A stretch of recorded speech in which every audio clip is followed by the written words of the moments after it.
my Carlos came from they named me, my father named me Carlos from John Carlos, actually, from the '68 Olympics. He put up the fist instead of saluting the flag, and then they ended up stripping him and Tommy Smith, I believe, and they stripped him of his medal. Yeah. So then they got him where they was like that right. Yep, that's it. Yep. That's where I've been putting most of my music on. Yep, and they stripped him of the medal, so then that's where I got Carlos from. My Marcellus came from Cassius Marcellus Clay. So yeah, so it's just like so before Muhammad Ali turned into him, it was Cassius Marcellus Clay. So yeah. So yeah, that's where it come from, man. I'll be putting most of my music up. I'll be putting it on Instagram. On IG. Yeah, actually. I'm gonna check out your music. So like little clips, I make trailers and then I'll just post them on there. Actually, yeah. So how y'all brothers feel, man? Sword, good. Good, man. Good, man. So I just wanna like ask y'all real quick because I don't know, man. It's just like everything is remember I said you don't want to rest your actions based on your feelings, but you do want to be able to identify what you are feeling. You want to definitely acknowledge them because they are there for a reason, right? You don't want to just like say, man, I feel this way and just discard it, right? You want to definitely acknowledge it and do what you need to do based on that. But you don't want to base your actions solely on your feelings. But they are there for a reason. They are given to us for a reason. So I want to ask y'all because it's just like, man, uncovered some more stuff. Just like, it just shook up some stuff in me. And I just want to ask y'all, man, how y'all brothers feel, man, as far as just like being in here, man. How y'all feel about being in here, man? I'm in one hallway. Good. I'm good. Like how do you feel, man? Like I'm talking about how do you feel? Do you feel like, man, this stuff is just not for me, man? Like, do you feel like that? Do you feel like, man, I can be somewhere else? Do you feel like, man, I got so much other stuff to be doing in life than to be under the rule and thumb of somebody who shouldn't even be in a position to have me under their rule and thumb? Like, literally, do you feel like that? Do you feel like the people who are telling you that you can smoke when you smoke, man, they are not really in a position to really be able to really tell you that? Do you feel like the people who are in position are really, do you think that they are really qualified? What's so crazy is, look, we can... Do you feel like that? We in here, and like, this what's fucked up is that there's one hallway. So if I get up out of here, and then I'm like, damn, what did I get up for? I ain't going nowhere. You know what I'm saying? Like, it's one hallway. Right. And then on top of that, we get in a facility where all you gotta do is open the door and push a button, and then no doubt. we can leave. No doubt. No doubt. Complete this if we don't want to. No doubt. See what I'm saying? No doubt. That's the most fucked up part about it. It's Right. Like, we know the door is open. Opportunity. The door is open. The door is open to leave. Like, you really don't have to stay here. But right. like, No doubt. Your best interest is to stay here. Right. Yeah. Absolutely. It's a decision. And it's saying, man, you know what? Hey, this is a process. Now, it's one thing to feel a certain type of way, but then it's saying that, man, are you content? So I think that when y'all said, man, I feel good, is because you content, because you maybe understand that this is just a part of the process. Yeah. You know that this is a part of the process to get to your end game, right? So you say, man, I'm going to get through this, but guess what?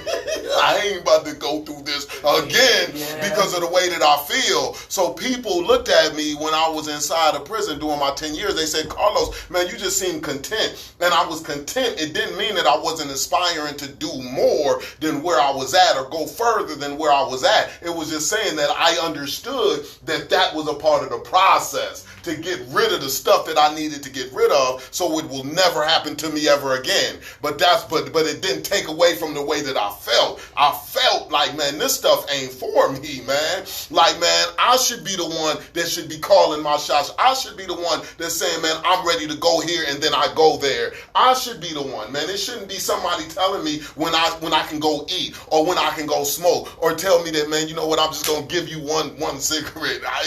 If I want to blow my lungs out, let me blow my lungs out. Yeah. Right. But that's the feeling that I had, and I had that feeling, but I was still content because I was doing all of the work necessary to make sure that that stuff never happened again. Yeah. You see what I'm saying? So then that's why I had just and people just see me working like I was working. I was studying. Brothers, I was studying that stuff in the middle of chaos. I'm talking about with business management. I was studying that stuff in the middle of chaos. Brothers is arguing about who was the best rapper at that time, who was Jay-Z or Nas, man, who won the battle. And brothers is fighting about this stuff, brothers smacking each other down to the ground and stuff like that, just chaos. And in the middle of that, I was still studying, right? I was studying the curricula that the college had gave so I can pass the exams, because the teachers, the professors, they ain't even really know the stuff. They was just in place, just getting the contract. They was there. They didn't even really know the stuff that they was teaching. So I had to literally reread the stuff over again and ask a couple of questions to other brothers who knew, who had went through the college before, to be able to learn it. But it was on me to learn it. But I was working so hard on myself because I had that feeling like, man, I don't like this stuff, man. Yeah. That's the only way that I tell brothers you're going to be able to overcome this, is if you come to that place in your life like, you know what, I don't like this. I don't like to even have to put up with people I don't want to put up with. You come in here and you'll be around people you might not even want to be around, right? And you like, man, this dude right here is irritating. And you can't separate from that person because they are in your same living space. Let alone, what if they was in your same room? Yeah. But if you at the house, you can be like, man, when you outside, you can be like, man, you know what? You can set up your circle. So then that means that, man, when you see me rolling, man, it ain't people bracing my seats. I don't compromise. Like, the people who are there in my passenger seats is people that we vibing together with. That means that you ain't gonna be no Pittsburgh Steelers fan and you trying to be up in here and I'm a Browns fan, brother. No, I don't need to have that in my environment. Brothers used to be sitting up there. I used to be so upset, man, in the day room, and brothers used to be sitting up there just waiting for the Browns to lose. Like, they didn't even really want the other team to win. They just wanted my team to lose. And I said, man, why am I around these individuals, right? And it's like I'm around these individuals because of the decisions that I made. So now what I'm going to do is set my mind up in a way to I don't make the decisions the way that I made them before, so I can end up in this situation where I'm being controlled. Yeah. Well, you rounded up them because I don't like the Browns. Well, that's cool. That's cool, brother. That's cool, brother. That's cool, brother. That's why when I see you on the streets, I'm like, what up, man? How you doing, man? You're going to be like, Los, man, what about them father principles, man? Yeah, no doubt. Just implement them all. No doubt. Holla at you after the season, brother. I can't shake up my vibe, man, with them Browns, man. Everything need to be in alignment, man. So I set it up a certain way, So when I'm at the house, guess what? Everybody Browns fans, right? When people come over to my house, guess what? They coming over to my house and they all Browns fans, man. So we all there in front of the TV getting it in. I ain't got to sit up there and be all irritated because people are in my environment that ain't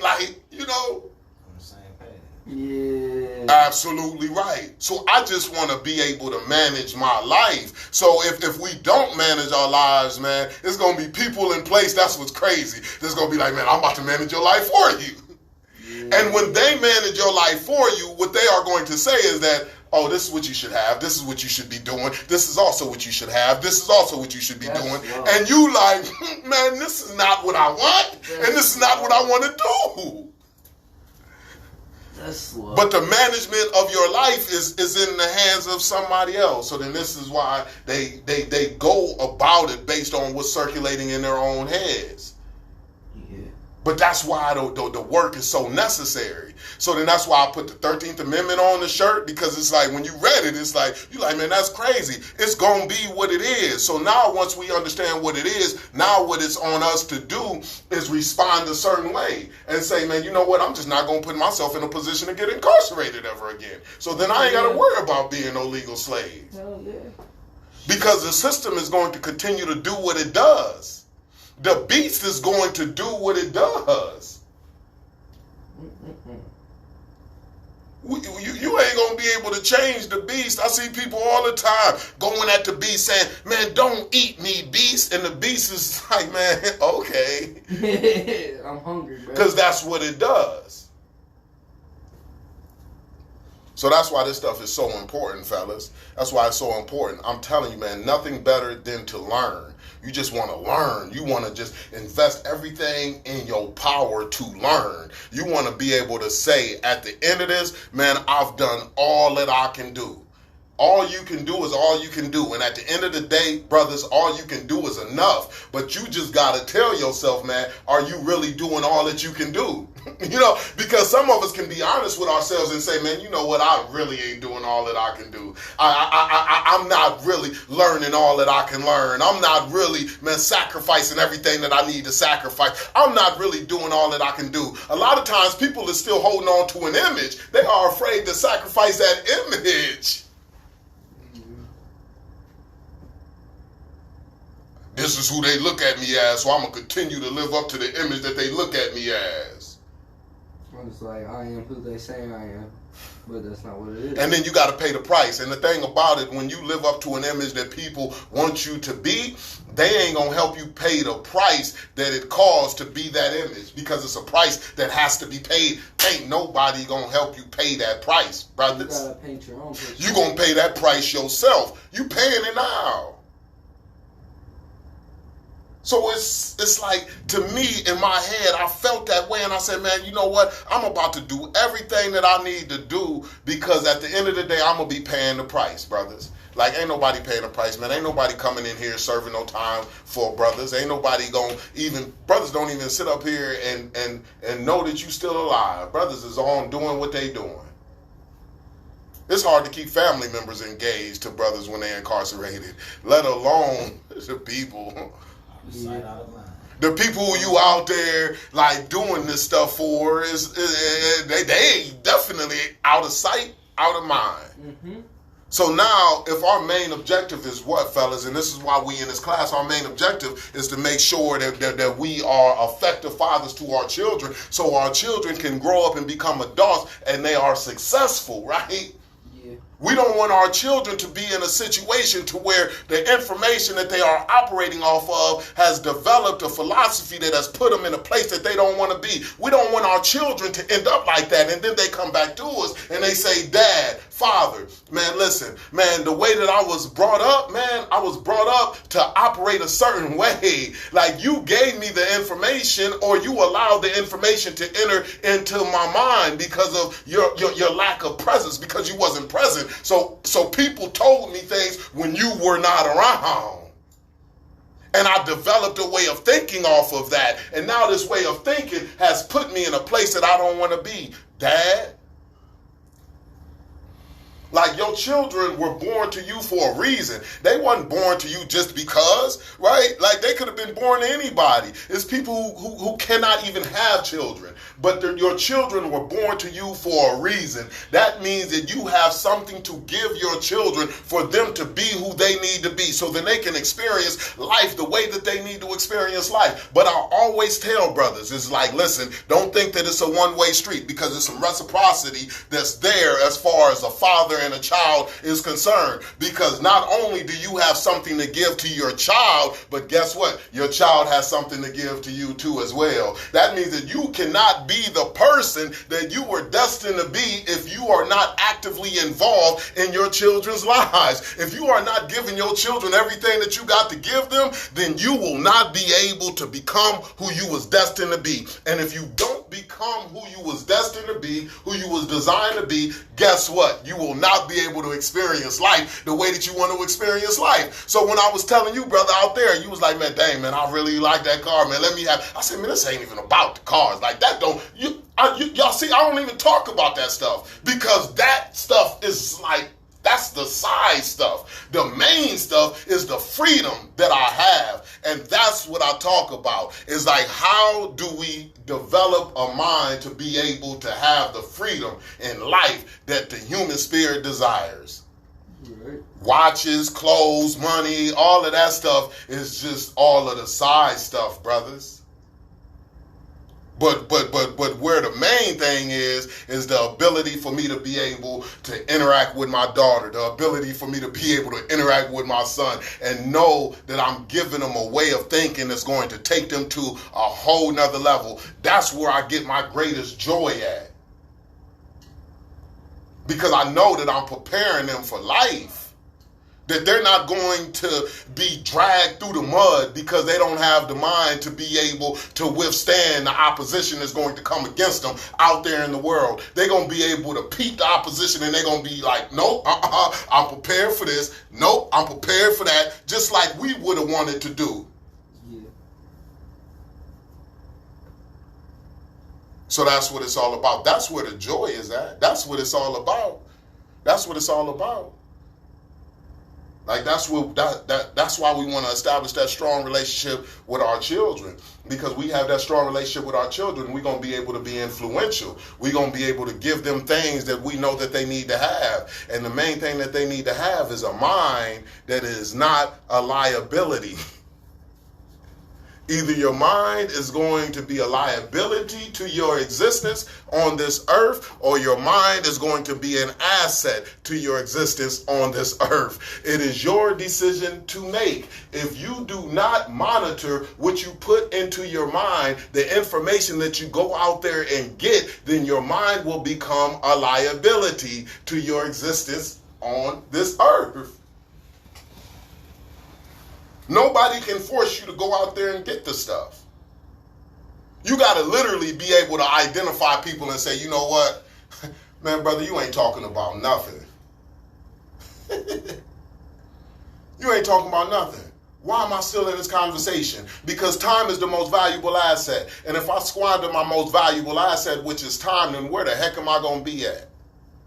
I cannot overcome something like this if I don't utilize my time. So literally, like, man, what the heck is we talking about? When I'm reading books, man, what the heck am I reading? Am I reading, man, somebody, man, trying to help me to see how to be? Like some different insight about things? Like, that's what it's about. So that's what we want to do, fellas. We just want to learn. We want to be students in this world. We be students so then we can in turn be teachers. If we want to be a teacher to our children, we must be students. This is all up to us. Learning. It's not can we do it, because we can. Everybody can. Everybody has been given what is needed to be able to get it done. So we can do it. It's not even should we do it, because everybody knows we should do it. Everybody says, man, I should do it, right? The only question is, will you do it? Just will you do it? My mom used to tell me, talking about if you want to be a good leader, sometimes you got to be a good follower. Actually, yeah, that's where it all starts at. Remember what I was saying when you was talking about your business? I say, man, brother, what you want to do is you want to be an employee, then you become an employer. Because the things that you learn when you are doing the employee thing is going to be necessary for you to be able to use when you are an employer. It's crazy. So often, what is it that we are given in our environment? We like, man, let me go ahead and take the elevator. But the problem with you taking the elevator, you don't learn the things that you learn when you are taking the staircase. Yeah. When you take the stairs, it's building you for you to be able to maintain that level when you get there. But when you take the elevator, you miss some of the key things that you need to have to be able to maintain that level. So you'll get up there to that level, and then when I get up through the staircase, yeah, it took me longer to get up there, but I got what it takes to be able to sustain that level. But when you get up there, because you went the elevator route, right? You get up there, you might fake the funk for a little bit, but people on that level will know that you ain't supposed to be there, and then they gonna go ahead and throw you down the staircase. Because you ain't supposed to be there. You ain't got what it takes. You ain't even ready for the challenges that you're going to face on that level. But see, that staircase, it gave me the endurance. It gave me what I needed. So now when the stuff is coming at me, when I'm on that level, it's like, I got it. That 10 years that I did, it was a staircase. That $6.85 an hour job that I took when I came home and I was 29 years old, that was the staircase. That dang on Buick 95 Regal 2-door and the paint was peeling and the only one door open, that was the staircase, right? I embraced that stuff. I used to come out of the dang on grocery store and I didn't want people to see me like trying to open the door from the other side, so I just tried to play it off. I went to the other side like I was in the car and I would just open the door like that, kind of soft, right? And then I would go around the car and just be like, with my keys, like, and open the door, but the handle was broke, so it didn't open from the driver's side. So I had to open it. I had to open it from the inside, from the passenger side, but I didn't want to make it look like, like it was the staircase, brothers. I embraced that stuff. I didn't come home saying, man, let me go ahead and get in that big body. Yeah. I embraced the staircase. You gotta take what you can get in the moment. No doubt, no doubt. Just embrace wherever you at. It's the staircase, and that's the challenge. So then that's what it's all about, brothers. But it's just about, man, building your life. You building your life and making sure that your hands are on your life. That's the responsibility. Because we are fathers, right? We are in a position of leadership. And we want our children to ultimately make sure that their hands is on their lives, right? We don't want our children to look up and they got everybody else's hands in their life, because we already know. How many people up here know how it feels to have other people's hands all involved in your life, right?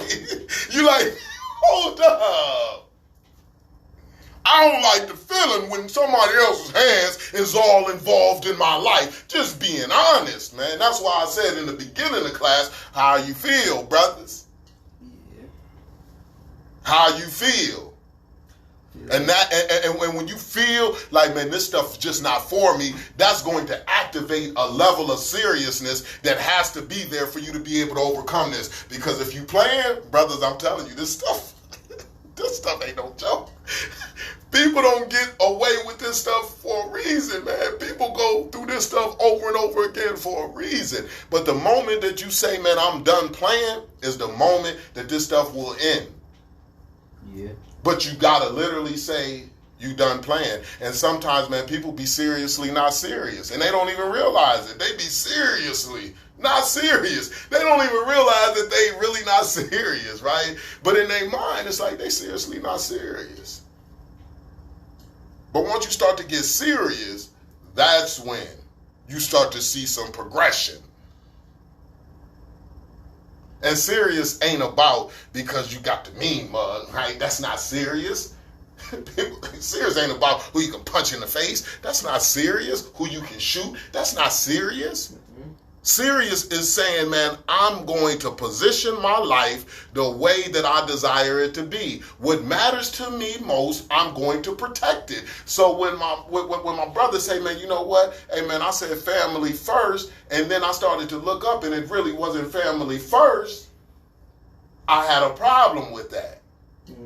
Because I want to be serious. I don't want to say family first is what it's about, but the way that I'm moving is really not family first. Because if family first was really the key, then I would be moving in such a way. I don't want to just say it, right? I want to actually be what the heck I'm saying. I don't want to ride for my bros and have them not be there when I need them. It's like just understanding what it's about. So, and then that's how you can start to make your decisions in life. I used to see people get sliced up. They get sliced up. And it used to be the same brothers that I used to drink Foxies with, eat breaks with. And I'd be like, brother, you want to get into that? Brother, you get into that. You go ahead and go into the bathroom and fight with that brother who's been down for 16 years. He only know one language, and that's, man, razor blades and dang on toothbrushes. Brother, you do that. Brother, I'm not going in there with you because I'm not about to help you, brother. I got something I got to do. I'm a father. I got to go out there and raise my son. I'm not about to sit up here and get into this mess that you getting into. Yeah. I'm committed to who? My son. Me being a father. I'm not committed to being the homie. Yeah.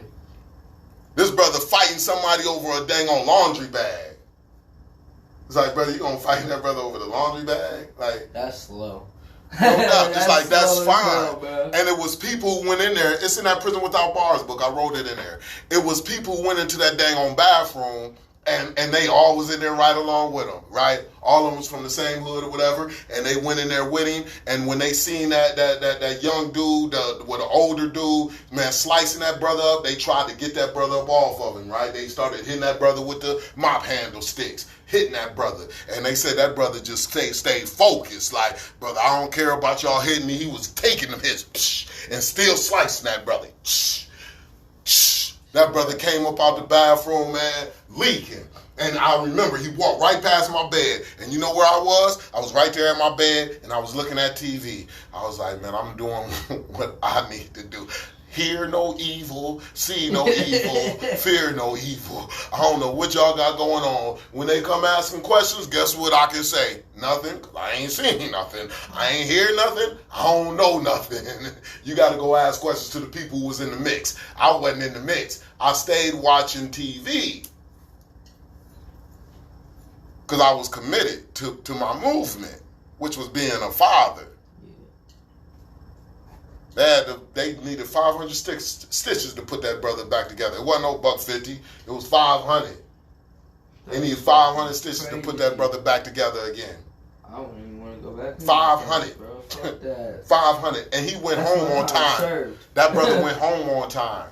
That brother went home on time. The brother that cut him up didn't call extra charges. The brothers who helped the brother to stop cutting him, right? They got extra charges. They had to stay additional time because they hit the brother with the dang on mop handle stick. So the brother who jumped off and started it all, he went home on time. He had the 500 stitches. But everybody else, they called additional cases. They had additional time to do. Do you think that the brother went home on time? Do you think that he went and checked out the children of the people who went on ahead and took that case like that? Hell no.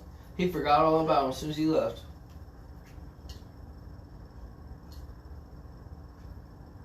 So that's what I say, brothers. Is like, how you feel? Like, how you feel? I feel like I need to read like how you feel?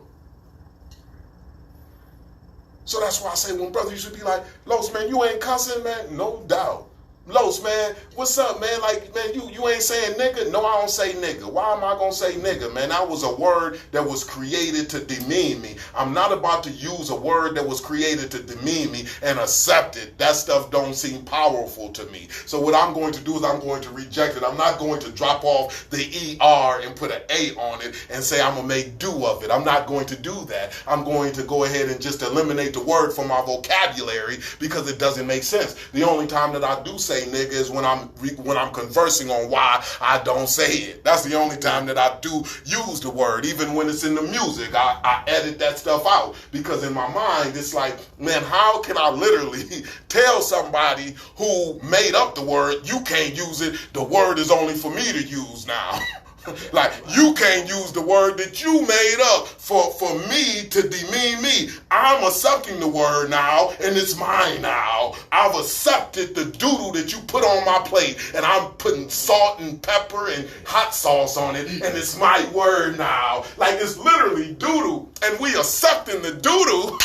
And we making do of it, man. You cannot tell me that that's okay. And if we do things like that, then how are we going to end up in any place that we want to be? Because we doing things that literally don't make sense. Yeah. I looked at the dang on Aryan nations inside of the prison, and when I looked at the Aryan nations, right, and I seen them looking at brothers just saying, nigga, what's up, nigga? What's up, my nigga, nigga? And I seen a smug look on one of their faces, and this is what, man, pulled my coattail, and it made me feel a certain type of way, because I was seeing the way that they was looking. They didn't say it out loud, but they was watching us say it and call each other that, and they had a smug look on their faces like, look at these fools. They have taken what we have given them and made it theirs. I said that stuff again. It made me feel a certain type of way. If you don't feel a certain type of way, you ain't gonna change. It's not going to be no evolution. It's not going to be no shift because you don't feel a certain type of way.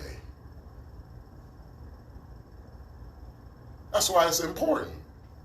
So that's what made me stop saying that inside of there. Because I was, man, rolling like everything. You look at old videos, you see me getting it in, right? But when I seen that look on that brother's face, ever since then I've been calling brothers brothers. Good brother, good brother. What's up, bro? I come up with my own language, man, but I'm not about to sit up here and use a term that was meant for my demise, that was meant to demean me. Like, that stuff is crazy. That means I reject it, brother. And I'm going to go get my own stuff. If you ain't putting the right food on my plate, brother, I'm not going to make do of it. I'm going to reject it. You keep it. I'm going to go get my own food because I got what it takes to go out there and get my own food. I don't got to take what you give me. Honestly, I kind of realized I ain't really even said nigga like that in a while either. It's crazy, right? Like, so this might take you all the way over now. This might take you over the top now. But that's right. All right, fellas. So let's cover this content, though, man. That's good stuff, man. I just love to just spill in with brothers. I use, if y'all don't get it by now, man, I use these fatherhood classes as an opportunity to also give brothers some other stuff, too, to be able to overcome this overall obstacle that we face, which is incarceration, facilities, and prison, and things like that. So I use this stuff to be able to connect with brothers, to feed brothers the stuff that I believe that needs to be fed. So that's why it's not always just strictly about the parenting. We go into other stuff too as well. So it's a mixture, right? But let's cover the content though, right? So when we talking about a strong positive relationship, fellas, what does a strong positive relationship look like? Trust. Good emotional bond. No, that's what you earn. You earn trust. Yep, you earn trust, right? Trust is earned. But it's a relationship without barriers. Yep. A strong positive relationship is a relationship without barriers. A strong positive relationship is a relationship without barriers. That's beautiful too, brother. Just writing that stuff down, taking notes. It's nothing like saying I'm ready to learn more than taking notes, man. It locks it in, man. I'm telling you. That's good stuff, right? So a strong positive relationship is a relationship without barriers. What are we trying to do with that strong positive relationship? Transfer knowledge. Yep, knowledge, transfer information. So we are trying to give our children the knowledge, the information that they need to have so that they can develop the mind that's going to be an asset to their existence, right? And not develop a mind that's going to be a liability to their existence. So then that's our main objective with us establishing a strong positive relationship with our children. The first place that we started at in establishing a strong positive relationship is where? Ourselves, right? So now we wanted to figure out what type of father that we wanted to deliver to our children. So now when we say, man, this is how I'm going to go at this fatherhood piece, we come at it from an intentional and deliberate space, right? We say, man, I'm going to give my children the father that I want them to have. That means that I'm going to muster up the best father that I can possibly give to my children. And that's what I'm going to present to them, right? So for us to be able to get that accomplished and say, man, how am I going to come up with the best father to give to my children? What do we got to do first? Go to the past. Go to the past. So we must reflect, right? So we must reflect on our past. We reflect on the past interaction that we had with our parents. And when we look at the past interaction that we had with our parents or other adults, because somebody said, man, well, I grew up in a foster home. Well, I said, man, well, what was the interaction that you had with those adults when you were a child? And when you look back and you reflect on those past interactions, that's the information that you got to use to be able to extract, to develop that father that you want that you want to deliver to your children, right? So when you're looking at those past interactions, what are you looking at? The good and the bad. The good and the bad, right? Good, bad, and ugly. Right. So when you're looking at the good, what do? Duplicate it. You duplicate the good. You good, G? You sure? All right. So what you do? You duplicate the good, right? Right. So now when I'm looking at the good interactions that I had with my parents, I'm just going to duplicate those interactions. So then that means I'm going to give my children those same interactions that I received when I were younger that I know to be positive. The reason why I know them to be positive is because they produce the positive feelings inside of me. So I'm saying, man, you know what? I done reflected, I done written them down, and this is what I want to give to my children. So then that means that when my father came outside and he made himself accessible to me and my friends, I say, man, I remember how it made me feel. So now what I'm gonna do as a father now is I'm gonna make myself accessible to my children and their friends because I knew how it made me feel. Guess what? I'm in the mindset that it's going to make them feel the same way that it made me feel, which is good. Right? If I'm intentional about establishing a strong positive relationship, I want to do that which I already know to be right. Yeah. Right? If my father said, man, you know what? Hey, we going to the movies, and we would walk through the town and go to the movies or whatever on a day out the blue, and that made me feel good, then guess what I'm gonna do? I'm gonna go ahead and go and take my children to go to the movies like that at a day without even telling them, just a surprise. Or something. Right. Alright, so my mom, obviously, I never really had a father, so I only like a few of her boyfriends ever actually like played with me as a kid, did anything with me. But the one thing I do remember is Royal. He actually went out. He played frisbee with me. He took me out in the backyard to ride the quad. He actually did interactions with me. Like he actually made me feel like I was somebody's son. See what I'm saying? That's good. So now when you determine what type of father that you're going to be, that's what you want to go back and look at. So you want to say, I'm going to interact with my children the same way. I'm going to take them in the backyard. I'm going to play frisbee with them, right? I'm going to show them how to do that. I'm going to interact with them, right? I'm going to play basketball. I'm going to do activity with them, right? Because we can get caught up in the hustle and bustle in life and forget to do that, right? Literally, like life will come at you. That's why you gotta be aware and conscious, because life will put all kind of things in front of you, and you can lose focus on that which really matters. And you can be like, man, I'm doing all of this stuff. Brothers, it's difficult too. I gotta make sure I be disciplined, especially with a movement like this. Yeah. Right? I gotta be disciplined that I ain't over here, over there doing that. I gotta be disciplined that I still carve time out for my children. Yeah. Because life can come at you in a way to say, man, you need to be over here. You need to do this. You need to do that. People will pull you. You need to come over here. You need to come over here. They're not thinking about what you have to do. They're not thinking about if you have been there with your children or not. They just saying, man, come on over here. They thinking about what they got on their plate. Yeah.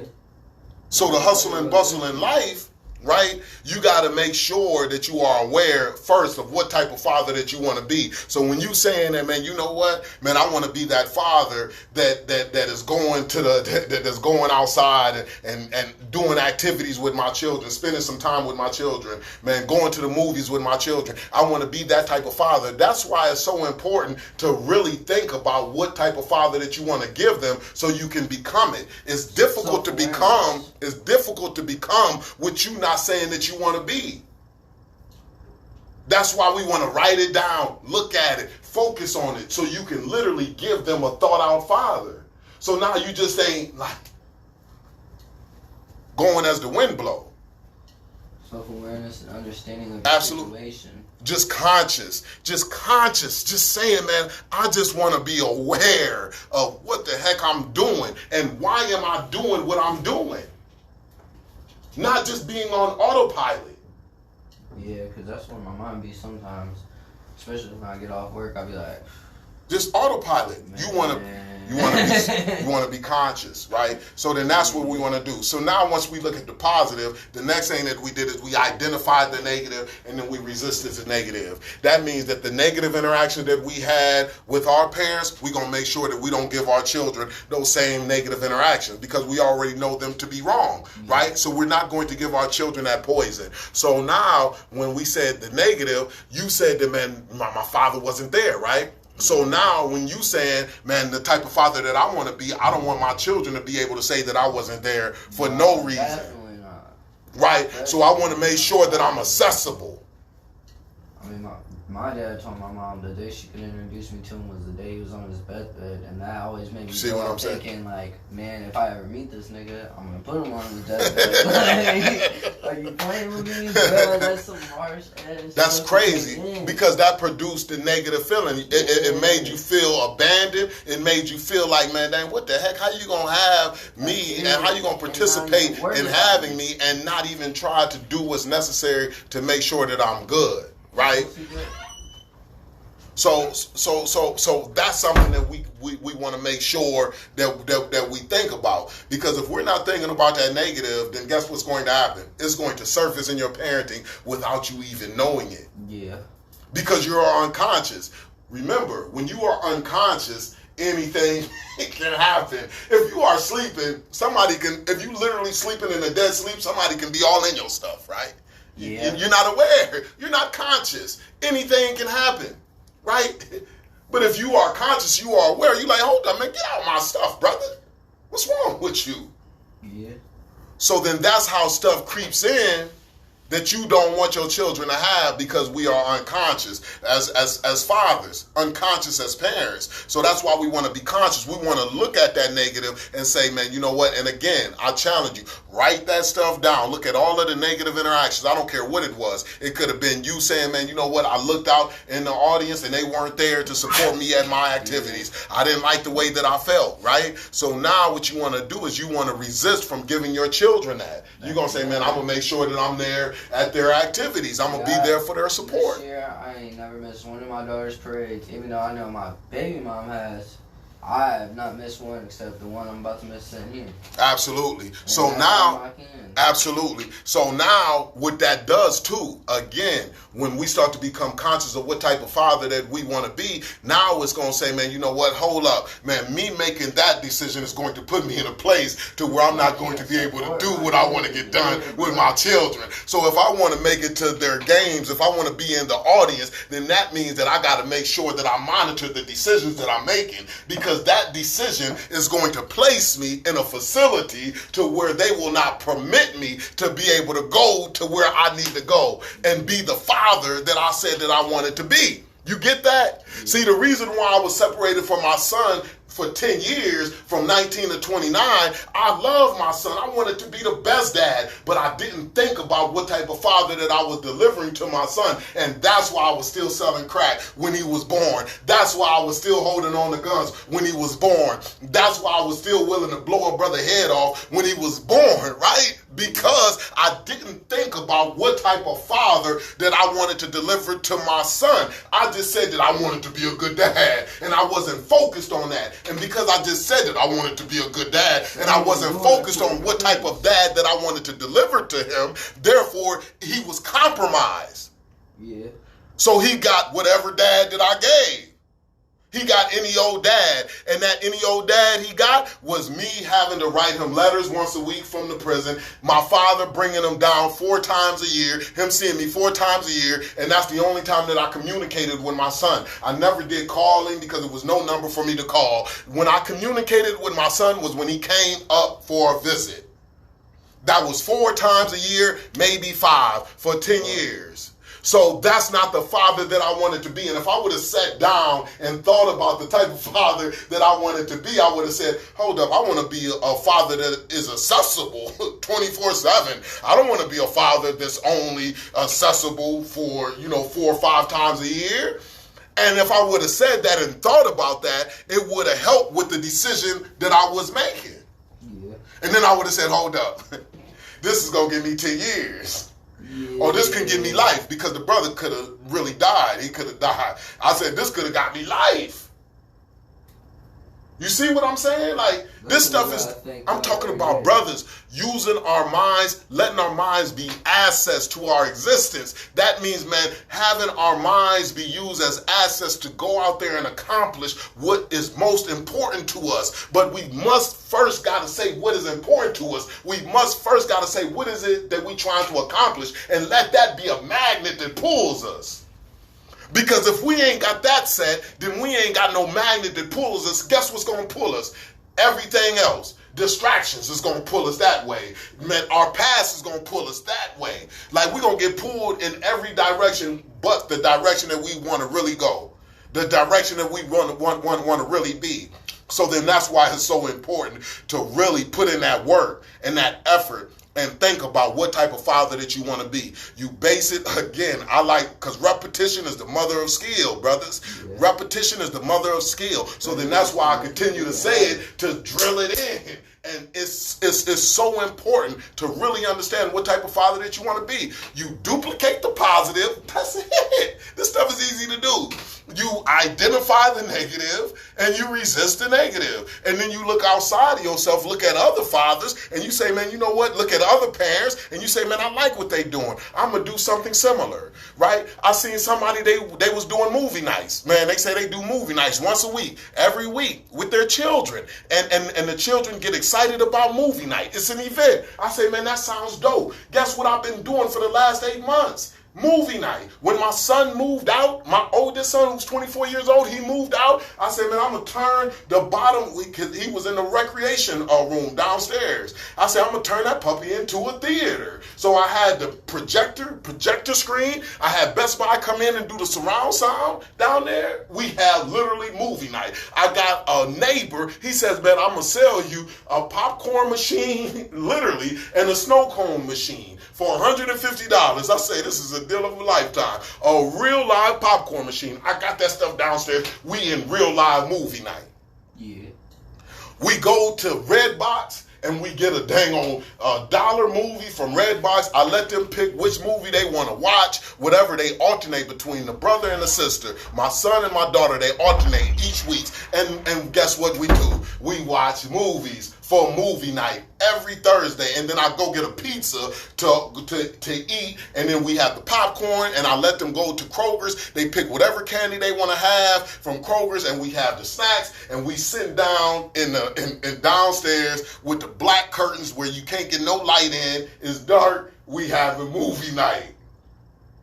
I done turned it into an experience. So now when they grow up, they gonna know every week we had movie night. Guess what I'm doing with that? I'm spending time. Yeah. I'm offering them some consistency. That time, that consistency, what does that earn? Trust. When I'm sitting up there, man, making sure that, man, my daughter, she's going to McDonald's every morning, she trusts. When I'm picking her up from daycare, guess what that is earning? Trust. Yeah, when my son sees me, man, at the football field, guess what I'm earning? Trust. I remember the one time my grandpa forgot me at daycare one time. It was late. I mean, obviously, he an old man, so he a little forgetful, but after that, I was like, man, I got a question every time if this old man's gonna show up. Right. That's why I say, man, trust is earned. So we got to be intentional. And look, we can do all of this stuff. It's just about, man, will we do the stuff that is necessary? That's all it's about. It's just about will we do that stuff. And if we going to do it, then it's going to get done. Nothing is as strong as the human will, but we just got to look at what we are willing ourselves to do. A lot of times, man, when we think about it, we will ourselves to do stuff that really doesn't have no type of substance. That's crazy, right? We'll will ourselves to get like the best shoes. That stuff ain't got no substance for real. We will ourselves to get this vehicle. We will ourselves to get this money. We will ourselves to get the stuff that when we get it, it's not going to provide the type of fulfillment. We do too much of what we want. We make what we need. We make what we need to do harder because we do too much of what we want to do. No doubt, man. Say that again, brother. Say that again, man. For everybody in cyberspace. We make what we need to do harder because we do too much of what we want to do. We make what we need to do harder because we do too much of what we want to do. Bills, it wouldn't be a problem if our bills was paid up for 6 months at a time. If we just stopped doing too much of what we want to do. Yeah. You can't do both. You do it. Right. I mean, you can, but... Right.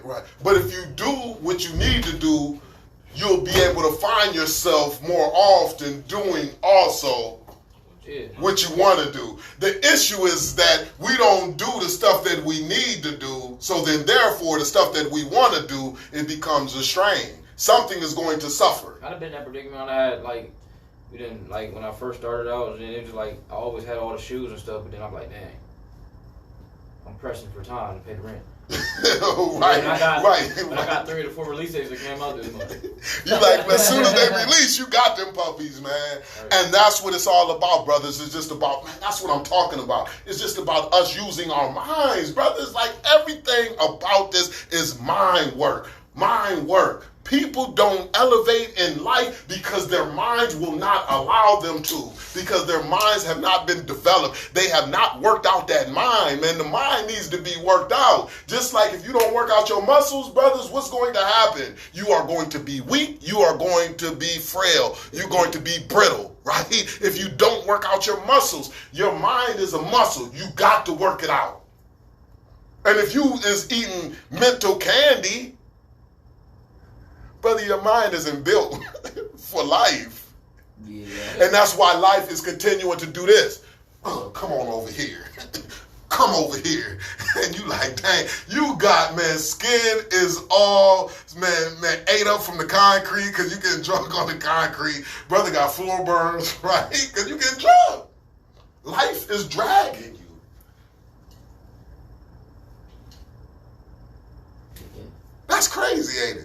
Yeah. So that's why we want to make sure that we giving our children the father that we want them to have. We want to be intentional and deliberate about what type of father that we deliver to our children. So now, after we understood what the goals were for us as fathers, what type of father that we wanted to deliver to our children, the next thing was what? Was understanding what type of children, what type of adults do we want our children to become. So now, what is the goals that I have for my children? Right? Because again, it's the end game. When do you build a house? You build a house when it's already complete. That means that I build a house when it's complete up here in my mind. That means after I put together the blueprint, I know what type of material I'm going to use. I know the specifications, that what it needs to be to get the best results that I want. I'm not going after the house until I've completed it in my head. And once I complete it in my head, then I'm going to watch it materialize, right?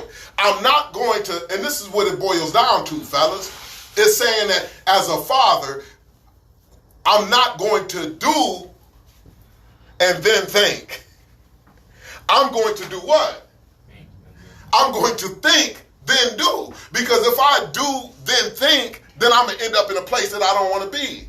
Because now I got to think of how do I get out of this place that I'm in, because I did and I didn't think. And now I put think on the back burner instead of putting thinking on the front burner, right? I want to put thinking on the front burner.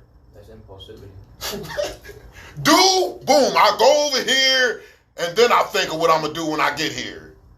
And then I got to say, I don't like it here. So I'm wasting time.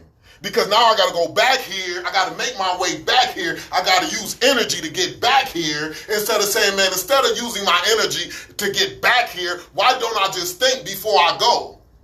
Yeah. Because then when I get here, guess what? This is where I need to be. Because now I can get where? Over here. Yeah. And then I can continue to progress, and I can continue to progress.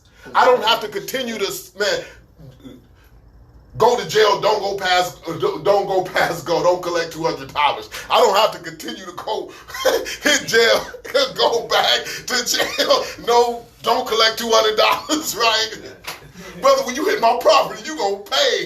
And you like, man, brother, I done missed my $200 a couple times, brother. And I'm that type of Monopoly player that I have my hand like this in your face, like this, like, brother.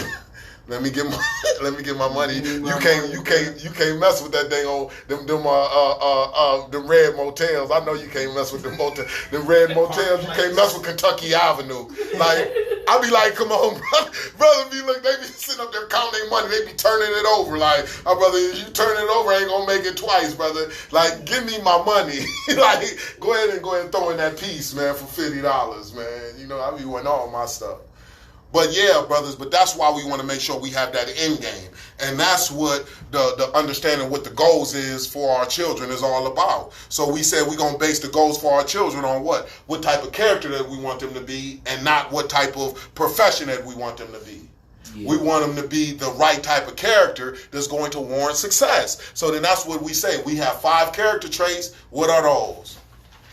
Confident. Confidence. Good decision maker. Good decision maker. Self-regulated. Self-regulator. Bring value back to the table. Bring value back to the table. Do their best. And do their best. And what that's saying is that if they have these character traits instilled in them by the time they are adults, guess what? They're going to be successful individuals.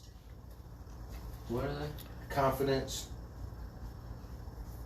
Good decision makers. Self-regulated. What?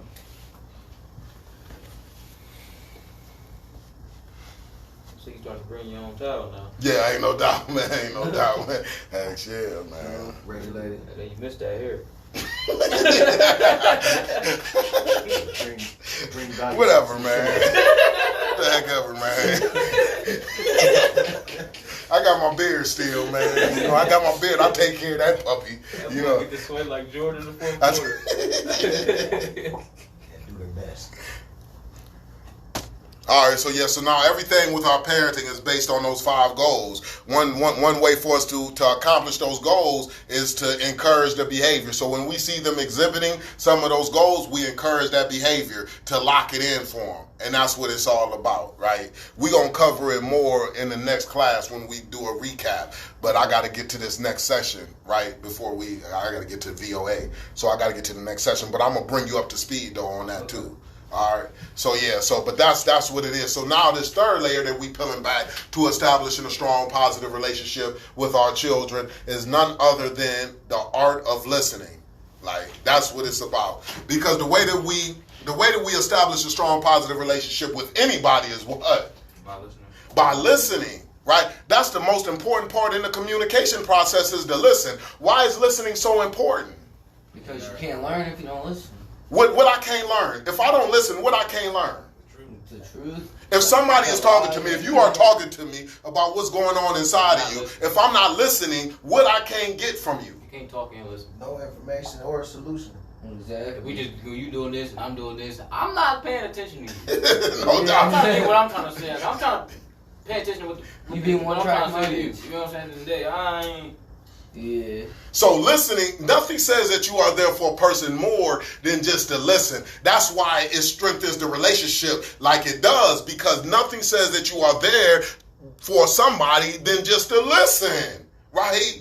And that's what's a lost art in society. Matter of fact, people will go and lay on a couch somewhere and just say everything that's going on with them and talk to a psychiatrist. The psychiatrist isn't coming up with no major solutions. The psychiatrist is just there to do what? Listen. They will pay $180 because they like, don't nobody got time to listen. Crazy, bro. I never understood that. Like, bro, they get paid so much money, and then you go there and sit on their couch, and you just sit there. They don't do nothing but sit there writing a notepad, and you done figured out your own problem. You done figured out your own You problem. gotta talk yourself in the mirror. Because you had the ability Man. to be able crazy to be heard, right? The best one.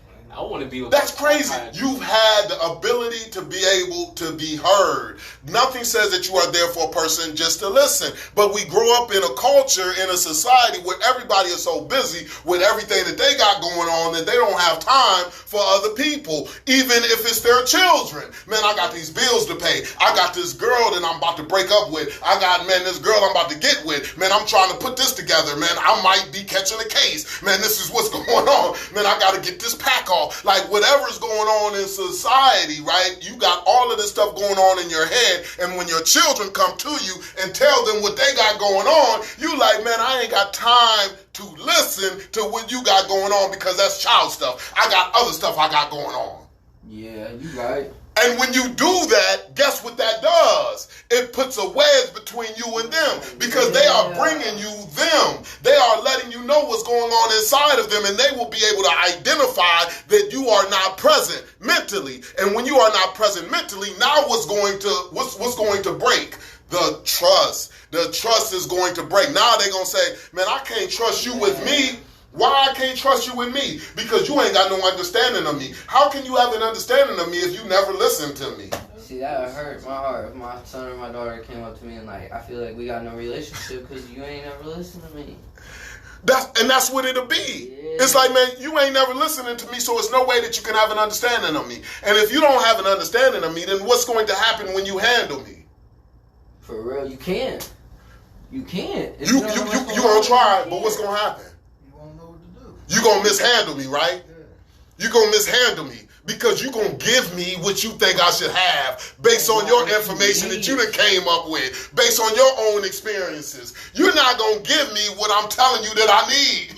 Oh my Yeah. gosh. You gonna give me what you think that I should have. Shit goes same goes for my fiance. Like she was just telling me, I just want more time spent together. I want more time spent together. And the whole time I'm sitting here focused on like I gotta get to work. I gotta figure this out. I gotta figure this out. I know I gotta go to jail. And the whole time I could have just been sitting there chilling with her. Just listen, like Yeah. just seeing what's going on. But it's like, man, again, our minds be so cloudy that we can't. It's like we don't be focused on that.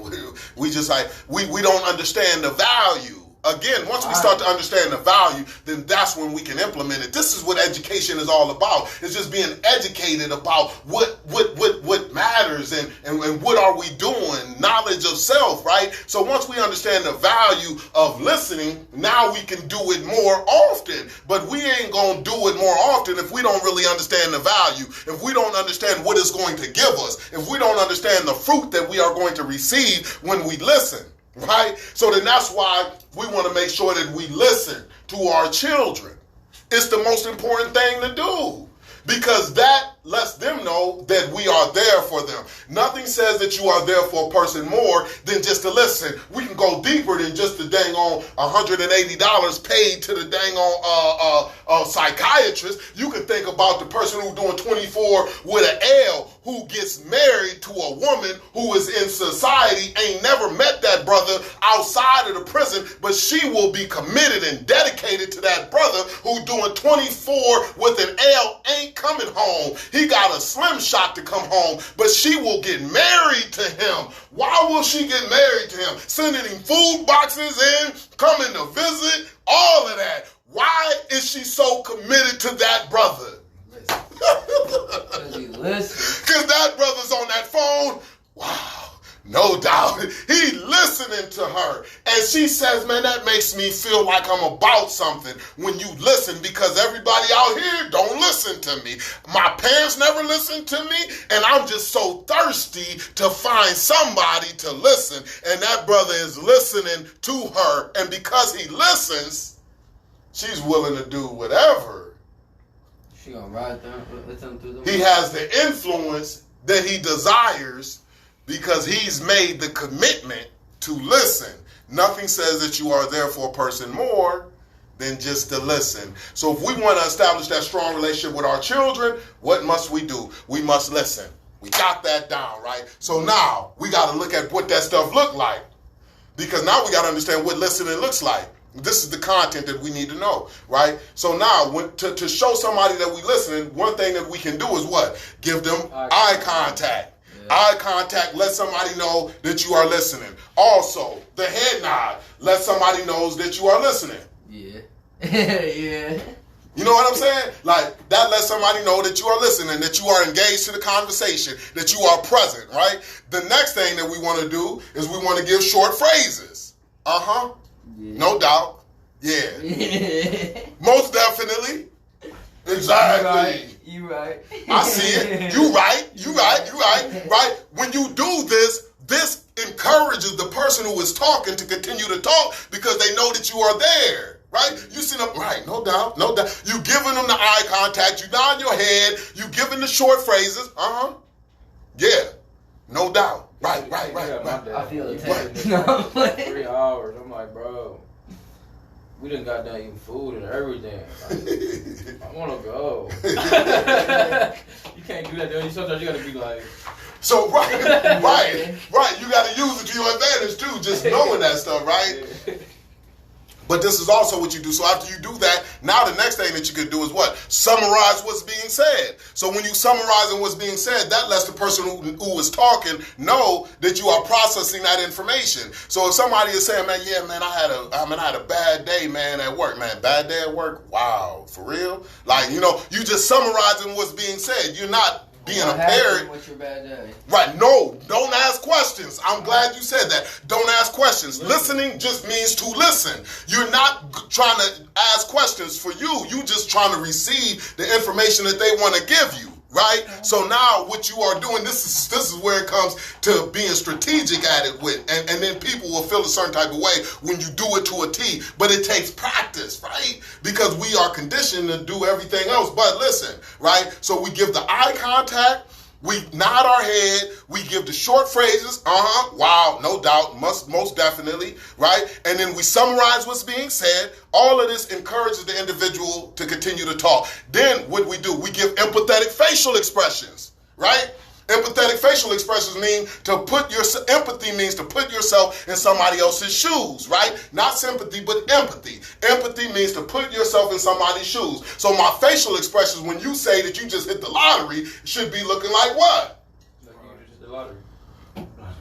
Wow, like, yeah, no doubt. So then that means that I just processed the information, and you can tell by my facial expressions, right, that I'm here. Only thing that we doing in this listening piece is just showing them that we are engaged by all of my body actions, by my short phrases, by my eye contact, by my nodding of the head. It's just showing them that I'm engaged. It's like theatrical, right? So then that's what I'm doing when I'm showing them that I'm listening, and that will continue to increase the confidence in the speaker that I'm there. You see what? And then they're gonna continue to talk, right? So now I'm giving them the empathetic facial expressions. Wow. Now I might even name what they might be feeling, right? So if they hit the lottery, I'm gonna be like, wow, man, you must have been excited. Right? Yeah, and they're like, yeah, heck yeah, I was excited when my number, man, when the last number hit, man, so I'm not taking over the conversation. I'm just continuing to encourage them to continue to talk. I'm just encouraging them to continue to talk and let them know that I am there. I am present. I am engaged to the conversation. So these are all things that I can do to let them know that I'm present. And this is where the work is at. So what did we say? We said, boom, nod of the head, eye contact, empathy, empathetic facial expressions, summarizing what's being said. Don't ask questions.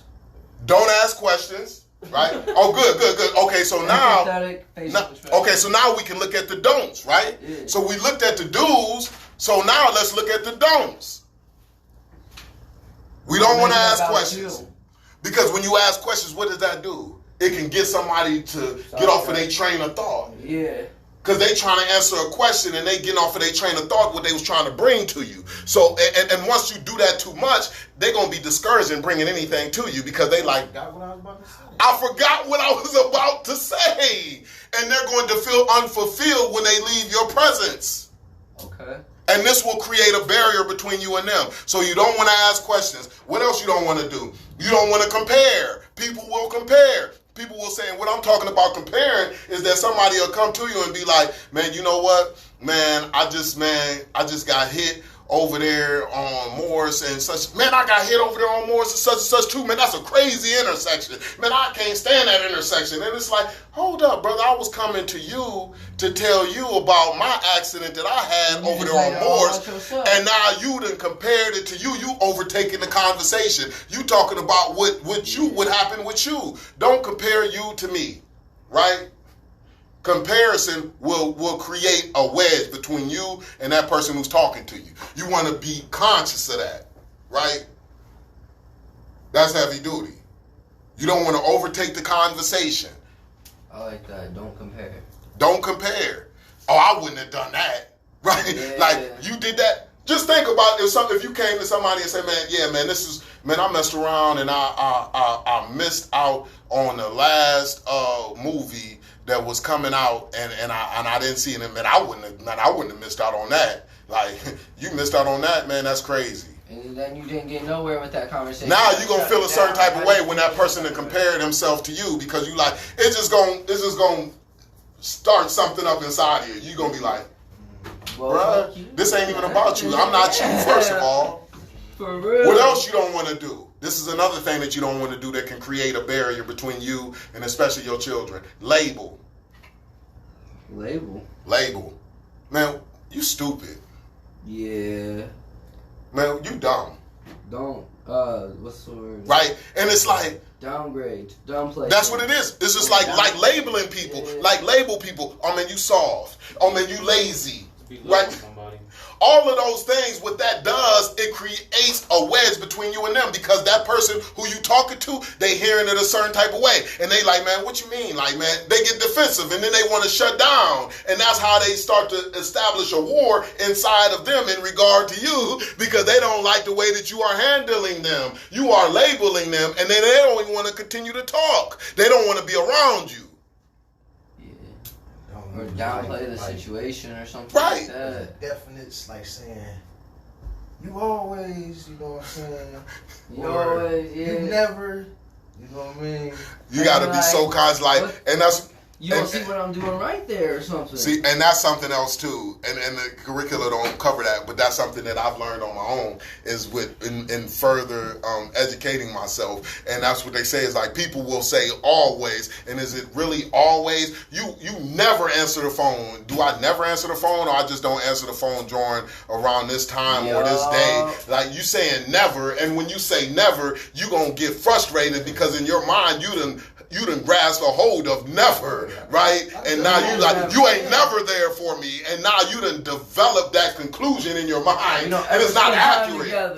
It's not accurate because I am there. I do answer the phone. I just don't answer the phone every time, you know. But to say never is not accurate, and people will come to a conclusion and they will be frustrated about an inaccurate conclusion because it's not the accurate information. It's not never. Why don't we be more specific? Why don't we say, man, you know what? Hey, you don't answer the phone, man. You didn't answer the phone yesterday at 9 o'clock.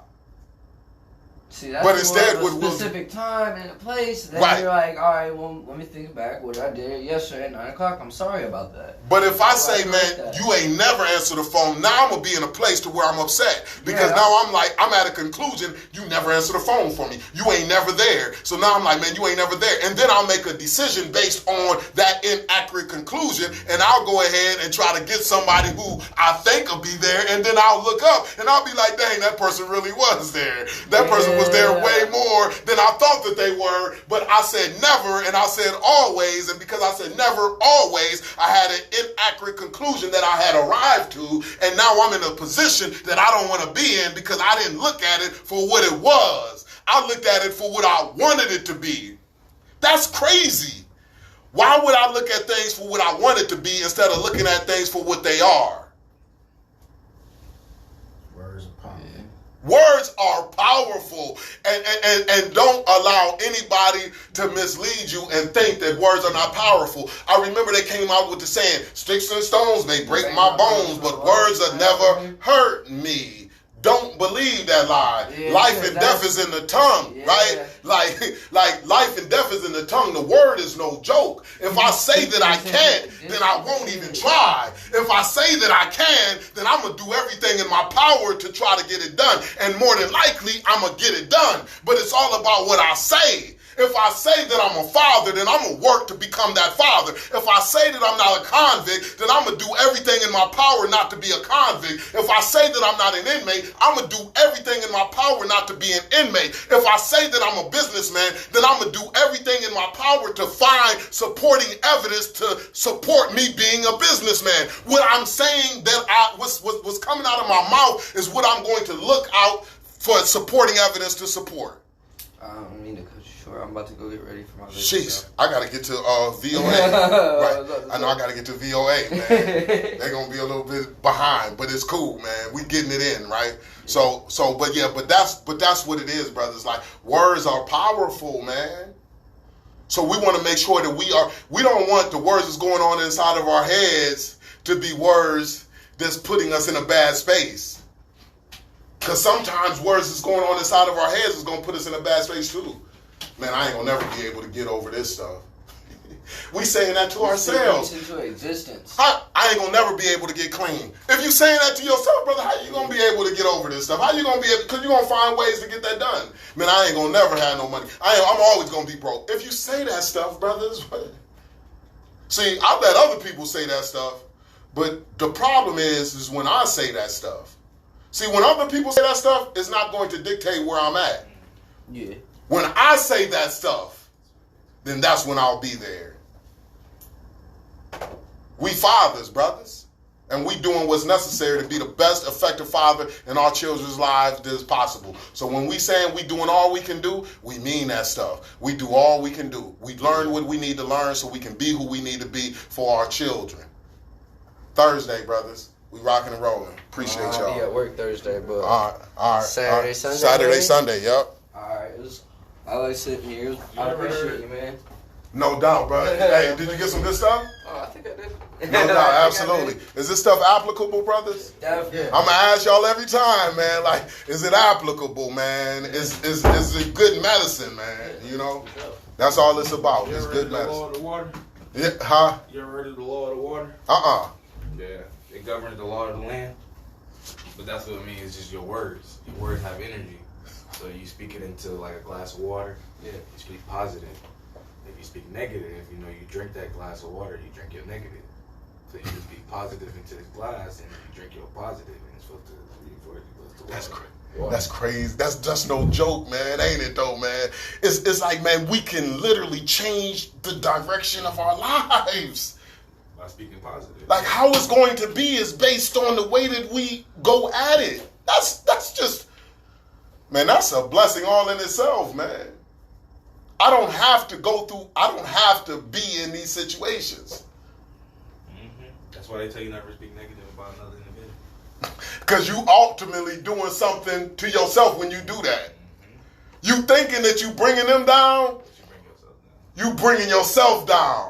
Because especially if they reject it and they don't receive it, that stuff just gonna bounce off of them and deteriorate you. That's crazy. So then that's why you don't speak crazy about another individual. You don't try to talk down on another individual, because ultimately when you do that, it's just going, especially if they are aware, if they are conscious enough, what they are going to do is they're going to boomerang that puppy off of them. It's gonna go right back into you. It's going to deteriorate the quality of your life. And you gotta deal with that stuff. But guess whose choice it is? We've been given the choice, man. It's a good thing, but it also can be a bad thing. Because sometimes you choosing to live a lower quality life, and you don't even realize it. All right, brothers, man, let me get on up out of here, man. I appreciate y'all. That's why I don't never speak bad about mom. That's good stuff.